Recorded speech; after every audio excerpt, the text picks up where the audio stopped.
I'd like to begin by sincerely thanking all of you for coming here out of your interest in Dharma and especially in Bodhicitta, and for your practice. I usually begin any teaching session by chanting the Lineage supplication. And the reason is that this particular Lineage supplication was composed by the great master Penkar Jamba Zongpo, who practiced Mahamudra in great isolation or solitude in a place called the Simodo Island, which is a very small island, mostly made up of a mountain, and he lived in a cave in that mountain, and this island is in the middle of a lake called Sky Lake in the northern Tibet. So he practiced Mahamudra intensively in that isolated situation. And this lineage supplication is regarded as his expression of his subsequent realization. Therefore, it is held to embody great blessing and to be especially profound. For that reason, it is chanted customarily by the practitioners of our tradition, not only in the large monasteries, but also by lay male and female practitioners. So because of its great blessing, we'll begin by chanting that lineage supplication, and while doing so, please supplicate the root and lineage gurus with faith and devotion.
Be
In general, the approach taken to the study and practice of bodhicitta in the Kagyu tradition is founded upon the origin of the Kagyu tradition, dating from the time of Lord Gampopa, as a combination of two traditions.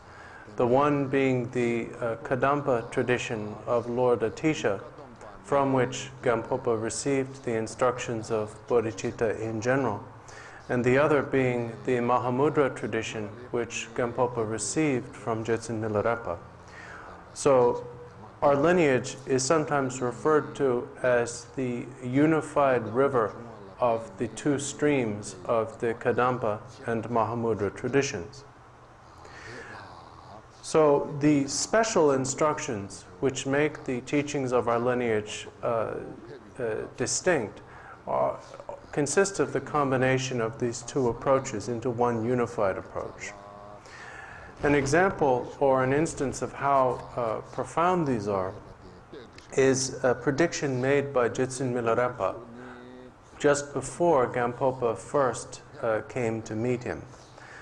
The day before Lord Gampopa first came to where Milarepa was living in western Tibet, Milarepa told those surrounding him, "Tomorrow a Kadampa teacher will come to see me from central Tibet.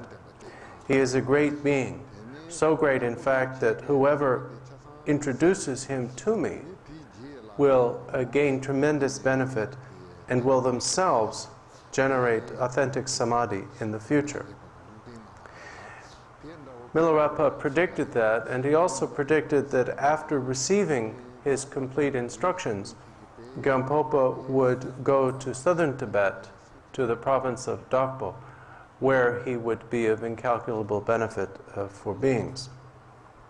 The basis for these predictions by Milarepa was a dream that he had had in which a vulture had flown from him, away from him, and alighted on a mountain, the mountain representing the seat of Gampopa in Dokpo. And immediately that vulture was surrounded by a very large number of geese, most of them yellow and some of them white. And each of these many, many geese attracted many, many more geese to itself as a retinue, until finally the entire scene in the dream was filled with the yellow, predominantly yellow color of the geese. And this was an indication that Gampopa would be a source of tremendous benefit to many beings.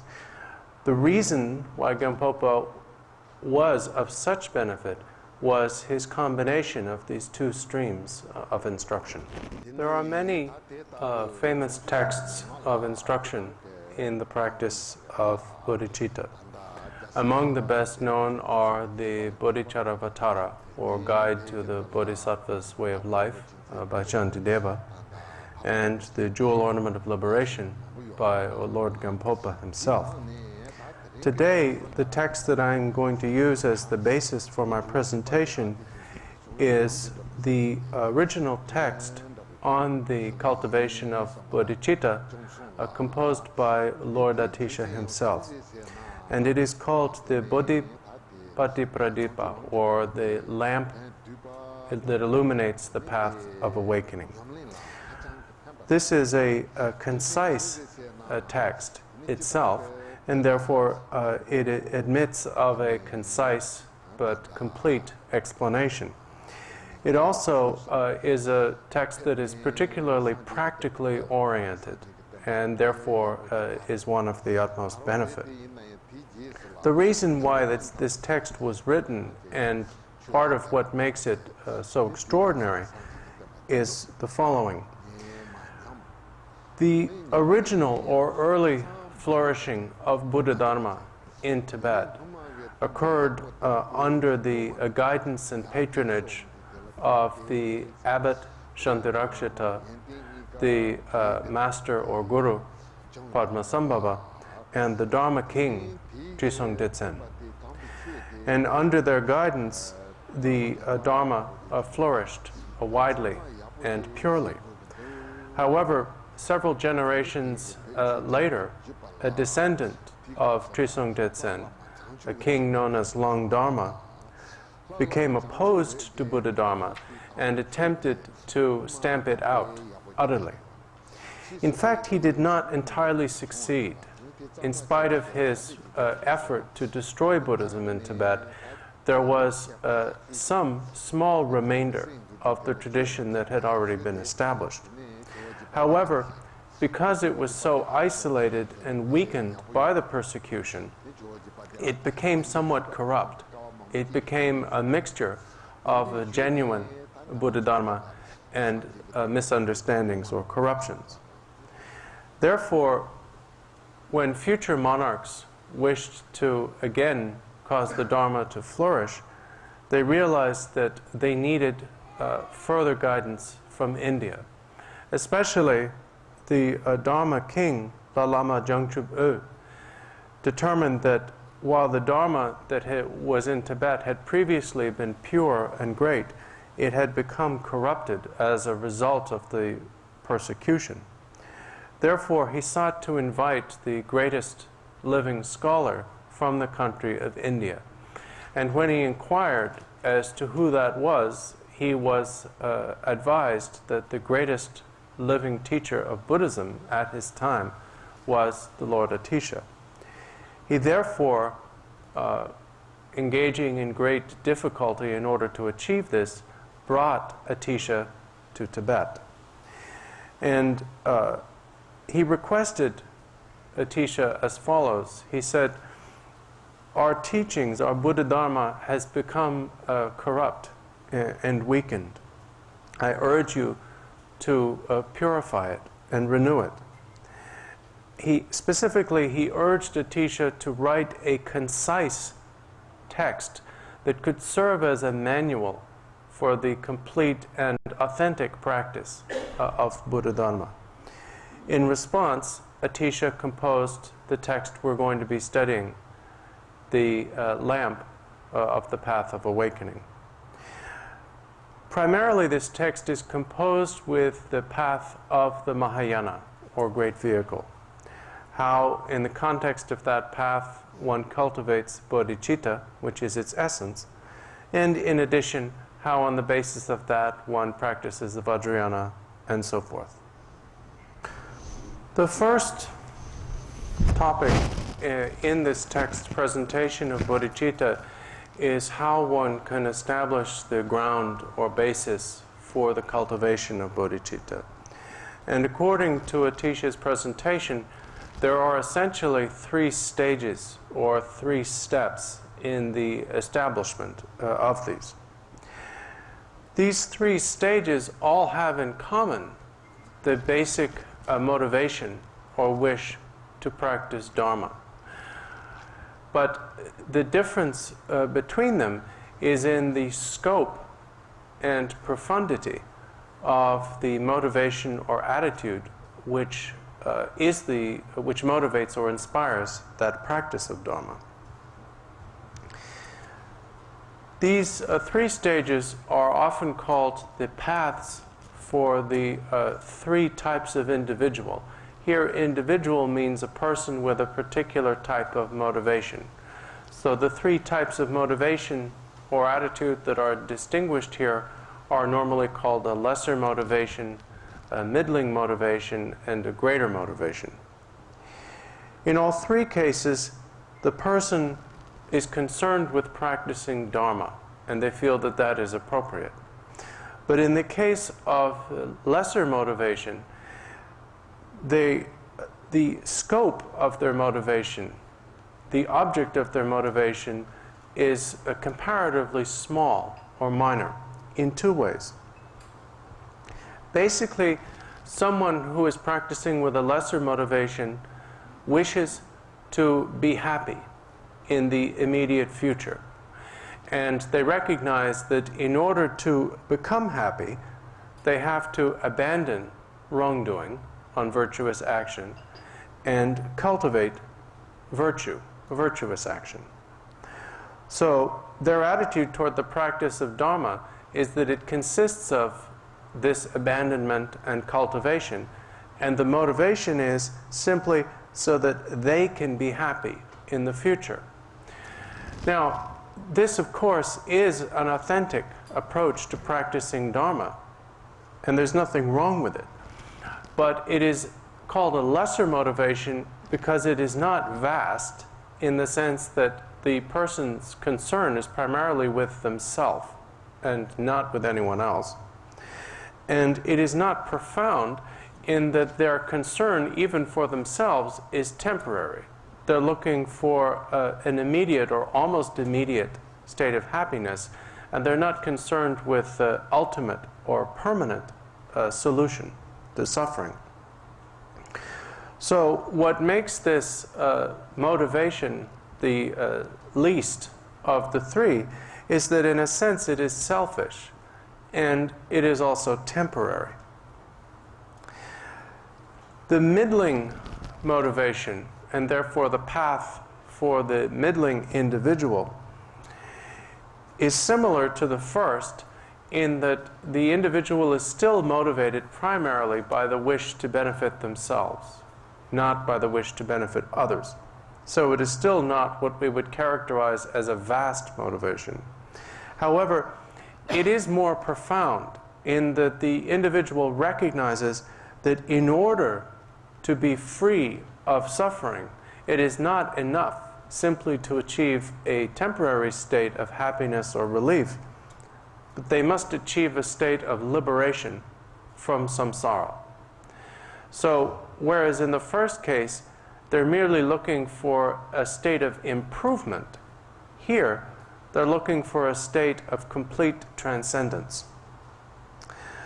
They recognize that in order to be free of suffering, they must eradicate the cause of suffering, which is kleshas, or mental affliction. And therefore, in order to do that, they set about the path of Dharma, which with that motivation is called the middling path, or middling motivation.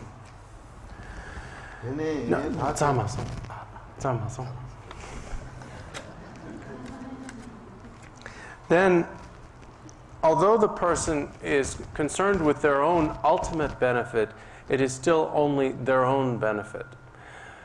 What makes the greater individual or the greater motivation distinct is that the person at this third level is not concerned only with their own liberation from samsara, but they're concerned with and actively seek the liberation of all beings without exception.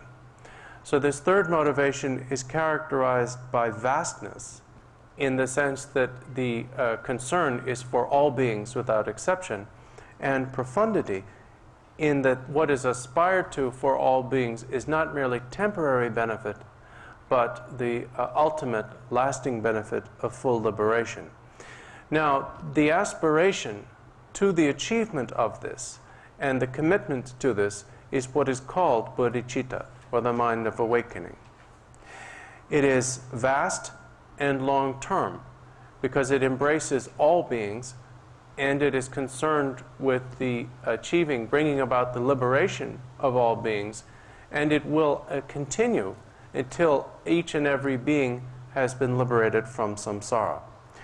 So therefore, from among these three approaches to the path, the one with which we are principally concerned is the third, characteristic of the Mahayana, which is based upon this motivation of bodhicitta. There are two aspects to bodhicitta, or the mind of awakening.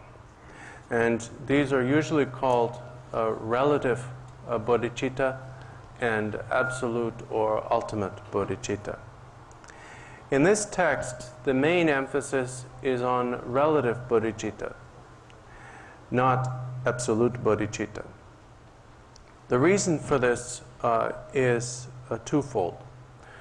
The first reason is that absolute bodhicitta, the cultivation of which is essentially the cultivation of the view of emptiness or selflessness, is subtle or higher, and therefore that cultivation can only occur later in the path, subsequent to the initial cultivation of relative bodhicitta. The other reason is connected with what actually is meant by a relative and absolute or ultimate here.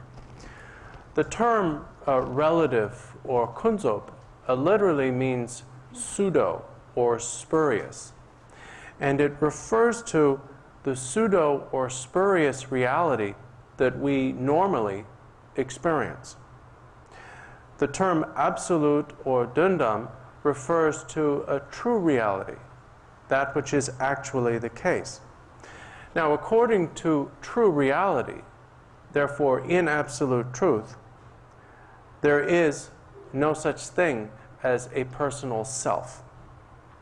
Therefore, there is no self, there is no other. Relative bodhicitta is called that because it starts from the way we actually experience the world. In other words, we experience not true reality, but a pseudo-reality or relative truth. And relative truth, which is that which is experienced by a bewildered cognition, indicates to us that we do exist. In the context of relative truth, we would say, I exist, others exist. So the presentation of relative bodhicitta starts from where we are, in the sense of accommodating or working with our bewilderment, and presenting the development of bodhicitta as though relative truth were correct, as though I existed and others existed.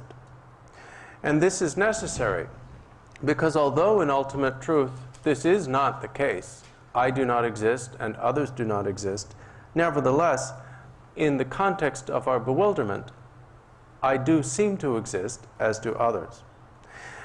In explanation of the necessity of working with relative truth in this way, through relative bodhicitta, Atisha's teacher, the Sumatran Dharmakirti, said, if you want to plant the seed of a flower, you cannot plant it in dry soil, in a clean place.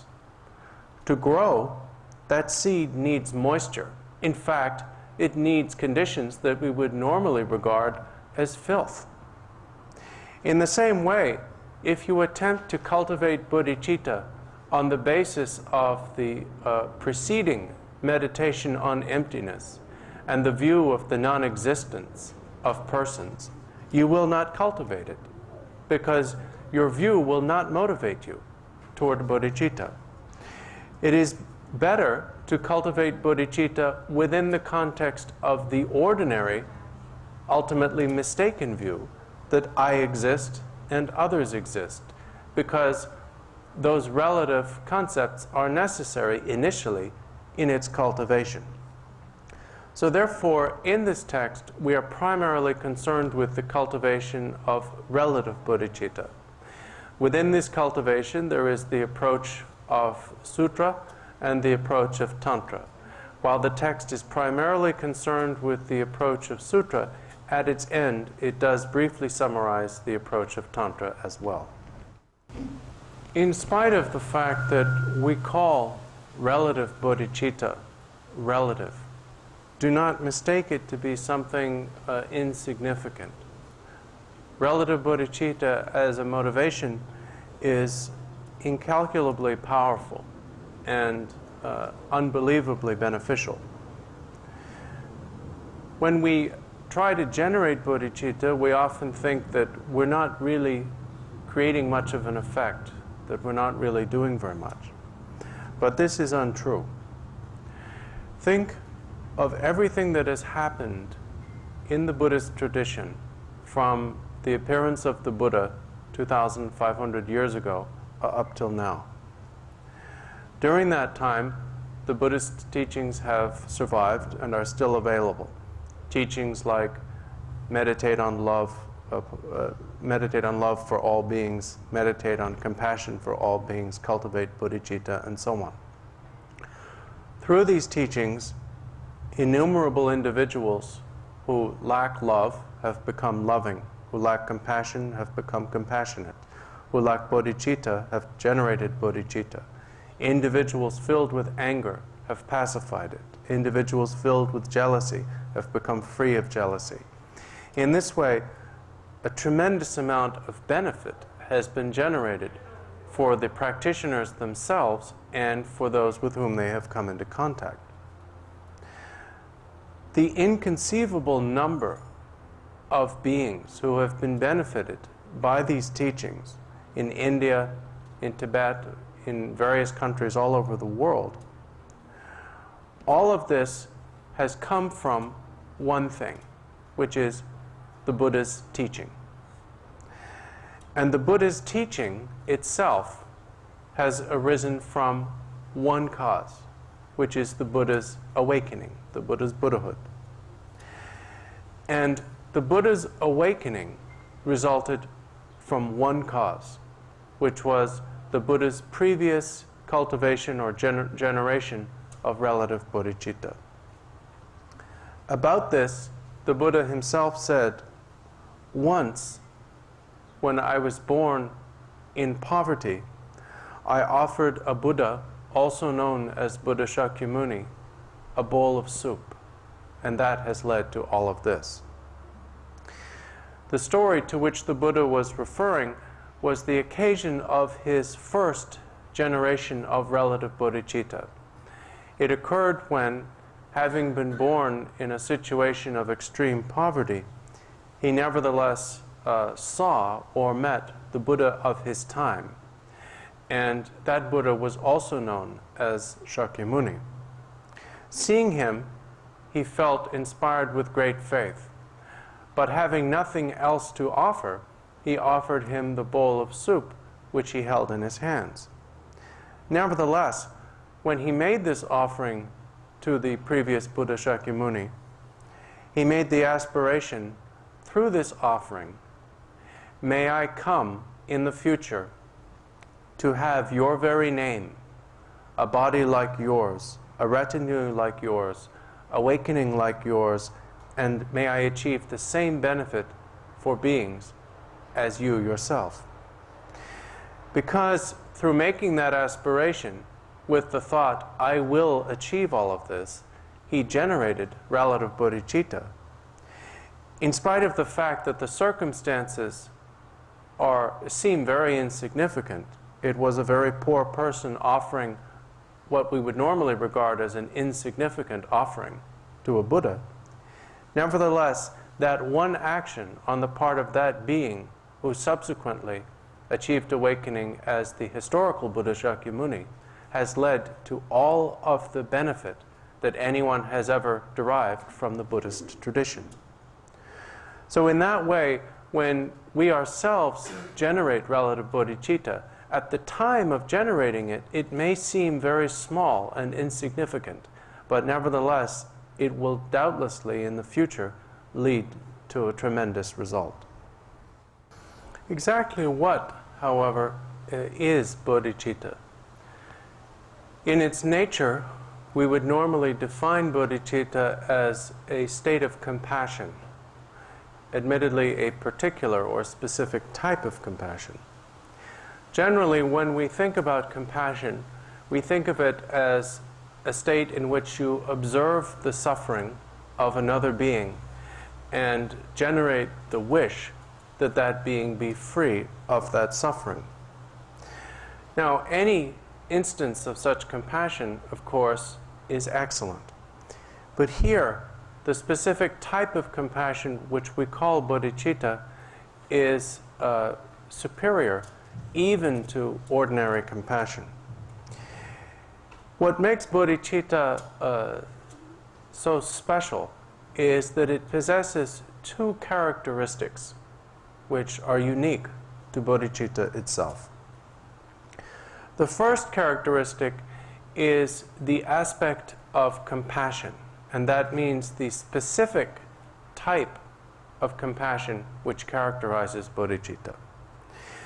And this is unlimited compassion in the sense that it is impartial. So therefore, the aspect of compassion in bodhicitta is that bodhicitta is focused on all beings without exception. This is different from ordinary compassion in that ordinarily we feel compassion for those who are obviously suffering and wish that they be free from suffering. But we may not feel compassion for those who are apparently happy. However, the aspect of great compassion in bodhicitta is that one feels compassion not only for those who are presently suffering, through wishing that they be free from that suffering, but that through recognizing that the happiness that beings presently enjoy is impermanent, you feel compassion for them as well, and generate the wish to benefit them as well as those who are obviously suffering. Now, with regard to this benefit, anything you do that benefits any other being is obviously good.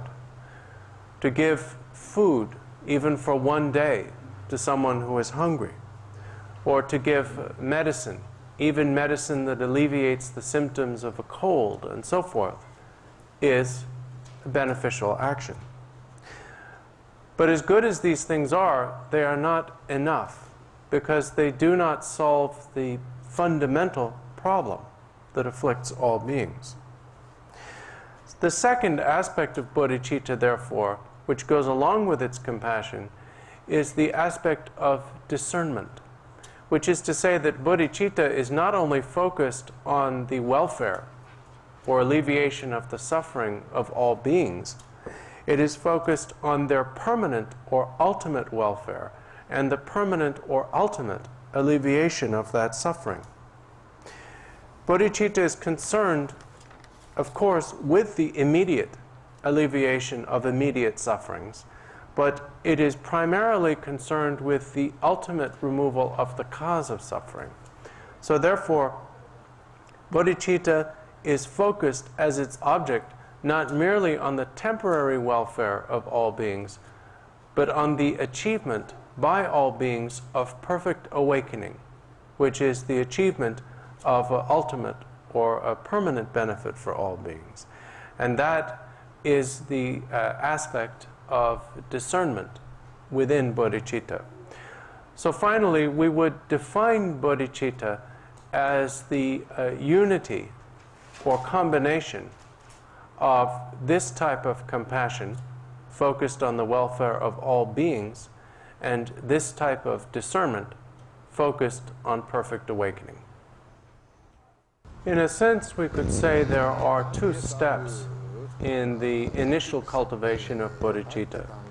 The first is the generation of bodhicitta, which means the personal formulation of bodhicitta as an intention or motivation. The second is taking the vow of Bodhicitta, or the Bodhisattva vow.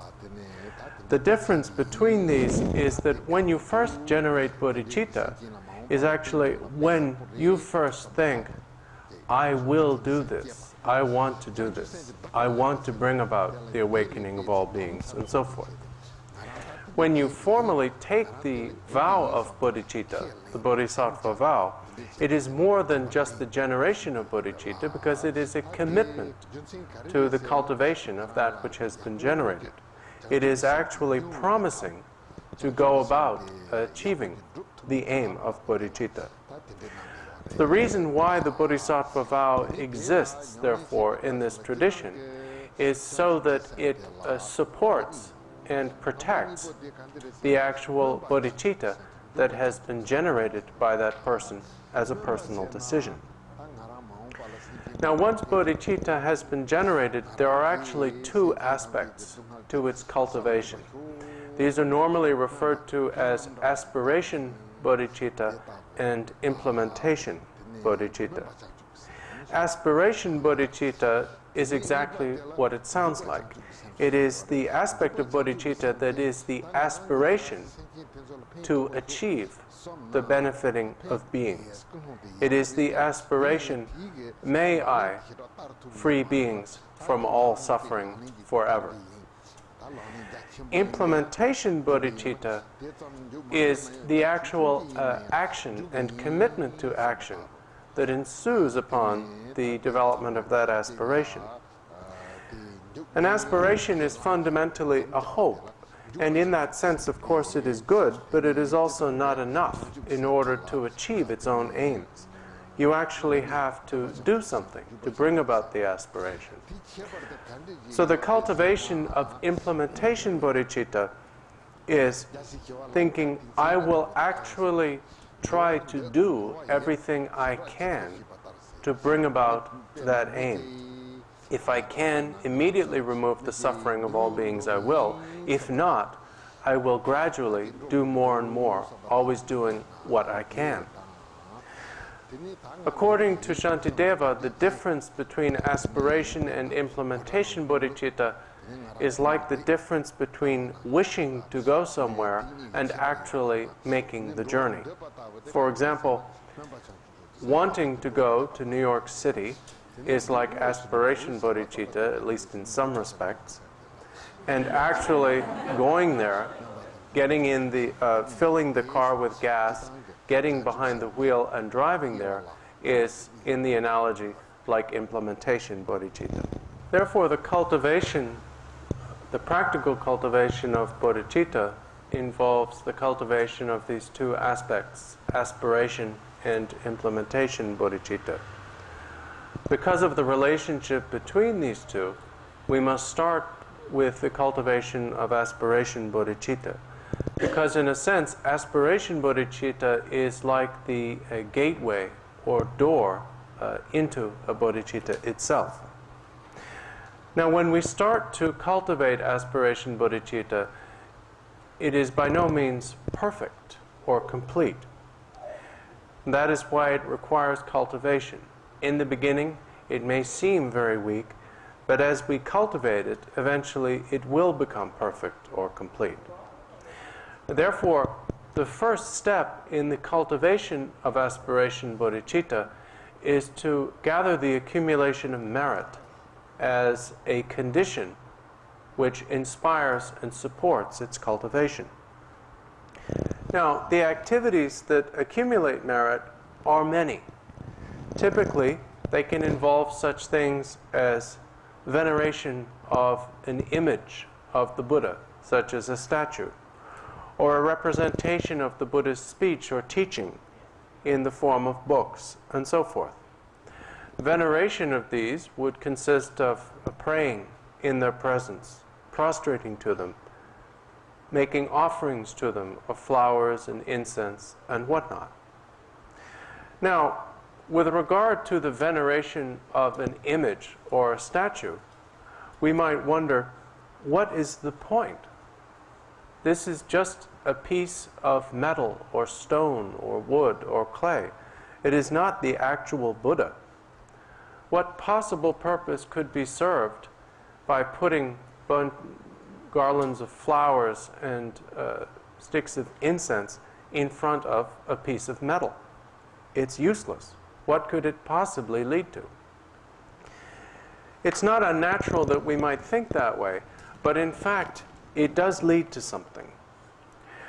It is true that a statue of the Buddha does not have a physical power, but it does have mental power, in the sense that when you look at a statue of the Buddha, it reminds you of the Buddha, because it is a depiction of the Buddha. It reminds you of the Buddha. It inspires a recollection of the Buddha's qualities, his awakening, and so forth. In that sense, the function of a statue or image of the Buddha is to inspire faith. So in that sense, although it may be made of a common material, stone or metal or whatever, it is more than just an ordinary piece of metal or an ordinary piece of stone because of the function it serves. Nevertheless, you might wonder, well, why put offerings in front of it? When you look upon an image of the Buddha and in that way are reminded of the Buddha, you're reminded of his greatness and so forth. But when beyond merely gazing upon it, you actually put offerings such as flowers and incense or whatever in front of it, that is more than simply an attitude of faith or appreciation. It becomes the active wish to emulate the Buddha, which wish you articulate through the action of making offerings. The only reason to make offerings is because you wish to achieve that same state as the Buddha himself. So by doing that, by articulating the attitude of emulation through making offerings, you are actually strengthening and supporting bodhicitta. The act of salutation or prostration, where you bow to an image, or you touch your forehead and palms and knees to the ground and so on, may seem useless. After all, it is simply a physical expression of respect. Its meaning is obvious and clear. And what benefit is there in physically expressing respect? Either you have respect or you don't. Why express it physically? Our bodies and minds very much influence one another. When you perform a salutation or prostration with an attitude that consists basically of recollecting the Buddha's qualities, you are physically expressing your respect. By physically expressing it, you reinforce what is, of course, a mental attitude or state of mind. And as that state of mind is reinforced, it in turn inspires that physical act of salutation. So in that way, the state of mind reinforces the physical action, which further reinforces the state of mind itself. So therefore, the act of salutation or prostration as also can serve to increase and support bodhicitta. In short, all of the things we do that are included in the categories of offerings to and veneration of the Buddha, Dharma, and Sangha, and generosity toward other sentient beings, are means of accumulating merit. So the first step in cultivating aspiration bodhicitta is the accumulation of merit. The second step is going for refuge to the three jewels, the Buddha, Dharma, and Sangha. Now, going for refuge is, of course, the entrance to the Buddha Dharma in general. But in this case, the vow of refuge has some special features which make it distinct from what is, in this context, referred to as the common or ordinary vow of refuge. First of all, normally when we initially take the vow of refuge, we take it for the specified duration of the rest of this life. We say, for as long as I shall live. Here, when the refuge vow is taken as a preliminary to the generation of aspiration bodhicitta, we take it until I reach the essence of awakening, which means until I attain complete Buddhahood. So the first special feature is the duration of the vow, which is long-term. The second is the motivation with which the vow is taken. When you undertake the common vow of refuge, you can do so with any of several motivations. You could do so with what we would call the lesser motivation of going for refuge in order to escape from or be protected from some kind of sickness or pain or temporary suffering. Or you could go for refuge with an intermediate motivation in order to liberate yourself from samsara, the three lower states, and so forth. But here, in this specific Mahayana context, you actually go for refuge in order to develop the motivation of bodhicitta for the benefit of all beings. So the motivation with which you go for refuge is also distinct. The next step in the cultivation of aspiration bodhicitta is the cultivation of three states of mind or attitudes in order to properly generate aspiration bodhicitta itself. And these three states of mind are love, compassion, and bodhicitta, in that order. The first step in this cultivation is if you lack the affect or feelings of love and compassion, to develop them. The second step is to increase them or intensify them. Now, how are these two things done? It starts with extrapolation from your own experience. The traditional formula is looking at your own body, taking that as an example, consider the experience of others. If you look at your own experience, you will see that fundamentally it is characterized by wanting. And what you want is to be happy. You want everything that you think will make you happy. You don't merely want great sources of happiness, you want every possible source of happiness. There is no source of happiness too small for you to want it. And what goes along with this is that you do not want the opposite of happiness. You do not want suffering. Not only do you not want great suffering, but there is no source or type of suffering so insignificant, as long as you experience it as suffering, that it is not worth not wanting. Once you have ascertained that this is the basic theme of your existence, then you have to consider whether or not you are the only being that feels this way.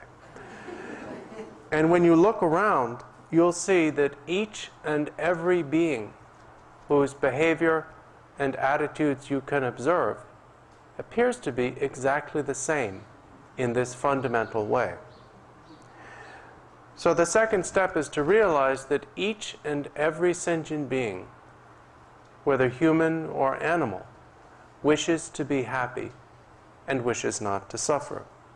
It's not the case that a majority of beings are like this, and then there are others who want to suffer.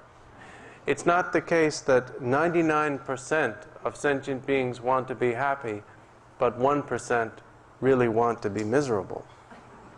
You will never ever find any sentient being anywhere that does not really want to be happy. If you have 100 people gathered in one place, you can guarantee that each and every one of them wants to be happy. If you have 1,000 people or any number of people, or any number of any type of being, they all want to be happy. Humans, animals, within animals, those that live on the land, those that live in the mountains, those that live in the water, all of them want to be happy and want not to suffer. When you understand that just as you do, beings want to be happy and not to suffer, then when that inspires the sincere wish that beings be happy, that is love, and the sincere wish that they not suffer as they do not want to, that is compassion. And when further, on the basis of love and compassion, you generate the conviction that the only way you can permanently or ultimately remove the sufferings of sentient beings is through awakening, then that is the resolution or generation of bodhicitta. So in that way, you train your mind in the three attitudes of love, compassion, and bodhicitta. The three steps of gathering the accumulation of merit, going for refuge, and cultivating the three states of mind, love, compassion, and bodhicitta, are the three preliminaries to the actual generation of aspiration bodhicitta. The actual generation of it consists of the stable generation of the thought, I generate bodhicitta, the intention to attain supreme awakening for the benefit of all beings. And that thought that is generated in your mind constitutes a promise or commitment. Now, it may be generated privately, internally, or it may be generated in the formal and externalized sense of formally taking the Bodhisattva vow. But in either case, the essence of the generation of aspiration bodhicitta is committing yourself to that aspiration. Now, you may object to this. You may say, but this is impossible. How can I make a promise that I can't keep? How can I undertake a commitment to an attitude that I know I will not be able to maintain day in and day out? In fact, you can make this commitment because the commitment is mental. And as a mental commitment, it is not really a commitment to an unceasing and unfluctuating attitude. It is a commitment to intentionally cultivate that attitude to the best of your ability. So therefore, when you take the Bodhisattva vow, when you generate aspiration bodhicitta, you do not do so with the thought, from now on, I will never act or think against bodhicitta. I will never violate this promise in the slightest. You do so with the thought, I will gradually cultivate this aspiration bodhicitta to the best of my ability. If taking the Bodhisattva vow and generating aspiration bodhicitta was actually an overt commitment, I will never depart in the slightest from love, compassion, and bodhicitta, then the objection would be valid. We could not take such a commitment. So it is not understood that way. It is understood as a commitment to the gradual cultivation of that aspiration itself. This is one of the reasons why the Bodhisattva vow is commonly taken repeatedly, why it is taken again and again, and not merely once. In that way, preceded by those three preliminaries, the actual generation of this intention as a commitment is the generation of aspiration bodhicitta. The third part of the generation of aspiration bodhicitta is the conclusion, which is the methods leading to its increase or intensification. However, I'm going to stop here for this morning. I will conclude with the dedication of merit.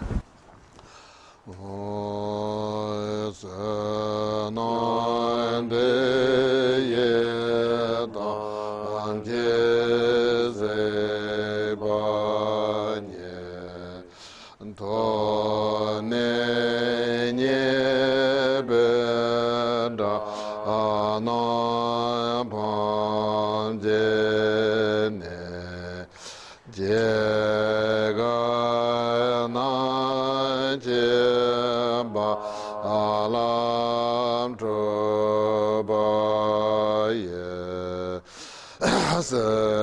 Benzo le endo